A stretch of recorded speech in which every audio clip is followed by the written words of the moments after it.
Good morning, everybody. Welcome to today's devotion for July 23rd. Today's devotion is titled The Greatest Symphony. The Bible reading is from 1 Corinthians chapter 12, verses 12 to 20.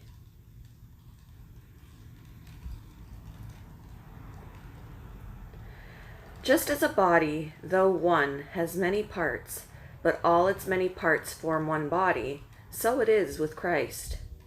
For we were all baptized by one Spirit so as to form one body, whether Jews or Gentiles, slave or free, and we were all given the Spirit to drink.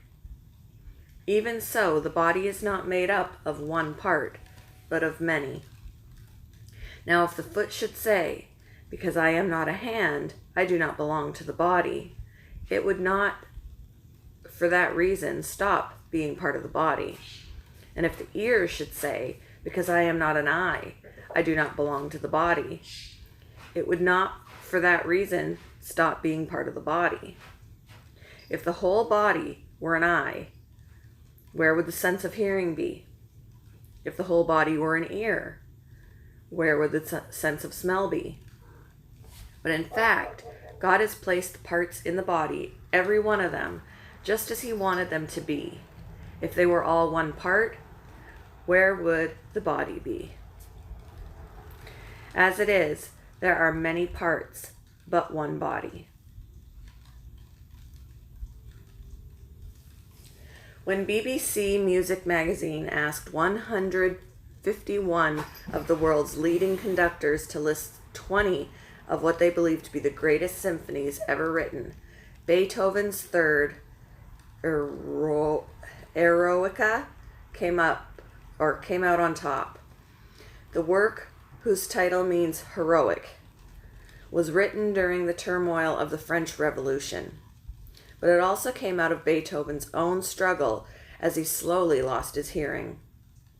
The music evokes extreme swings of emotion that express what it means to be human and alive while facing challenges. Through wild swings of happiness, sadness, and eventual triumph, Beethoven's Third Symphony is regarded as a timeless tribute to the human spirit. Paul's first letter to the Corinthians deserves our attention for similar reasons. Through inspired words rather than musical scores, it rises in blessing, falls in the sadness of soul-crushing conflict, and rises again in the unison of gifted people working together for one another and for the glory of God. The difference is that here we see the triumph of our human spirit as a tribute to the Spirit of God.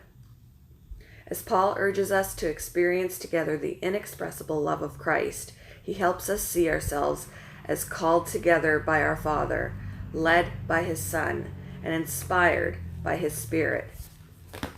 Not for noise, but for our contribution to the greatest symphony of all.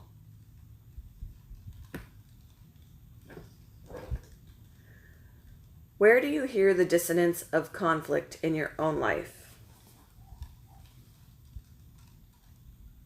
Where do you see the symphonic harmonies of love?